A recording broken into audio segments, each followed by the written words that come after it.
Okay, Greg. Yeah, Warren, just want to kind of maybe follow up on those past two questions because there is sort of a theme there. It seems to me that there's definitely more of a home country bias when we look at the acquisitions and investments that Berkshire has done historically. And while there's definitely value in sticking with what you know and feel the most comfortable with, it seems like you've gone from a model that was originally focused on putting boots on the ground to find investment and acquisition opportunities to one where you're seemingly more content to have sellers or the representatives call you or drop by the office, basically more of a pull model than a push model.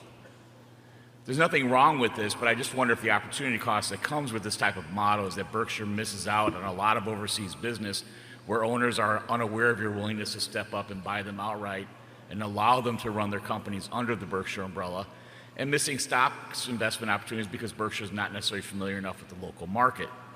At this point, do you think Berkshire would benefit from putting more boots on the ground in these overseas markets? We actually must have been, after we bought his car, Eitan Wertheimer convinced me that we should get more exposure in Europe, and he helped out in doing that. I went over, he arranged various meetings. We've had a lot of contact. It isn't that they're not aware, and we do hear about some, but we do have the problem, they got to be sizable. I mean, if we do a $1 billion acquisition and it makes $100 million or thereabouts pre-tax, $80 million after tax, if we really know the business and we're sure we're not going to have a problem with the people running it being motivated in the future and doing a similar job as to when they had their own money in and everything, it's nice to add 80 million to 25 billion, but you can't afford to spend lots of time doing that. And we gain something by having Todd and Ted do some looking at things, screening them, and all that sort of thing. But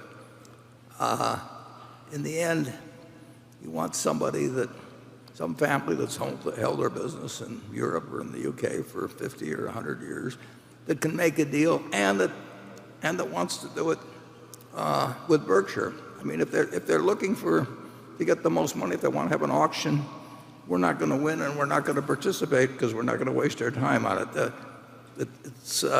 If we form a acquisition crew, they'll acquire something. I mean, I've watched so many institutions in operation that if your job every day is to go to work and screen a bunch of things with the idea that you're the strategic department or acquisition department, you're going to want to do something. I want to do something, but I don't want to do something unless Berkshire benefits by it and clearly benefits by it, and it's generally it's to the size. Well, Warren, our problem is not a lack of boots on the ground. Our problem is the people on the ground are paying prices that we don't want to pay. Yeah. That's our problem. And that problem is not going to be cured by boots. We can spend $100 billion in the next year. That is not a problem. No. Spending it intelligently is a huge problem. Our competitors are buying with somebody else's money, and they get part of the upside and take none of the downside. And they'll that is hard to compete with people like that. Yeah, they'll leverage it up. They'll make a lot of money if it fails, and they'll make even more money if it succeeds. And that's not our equation. No.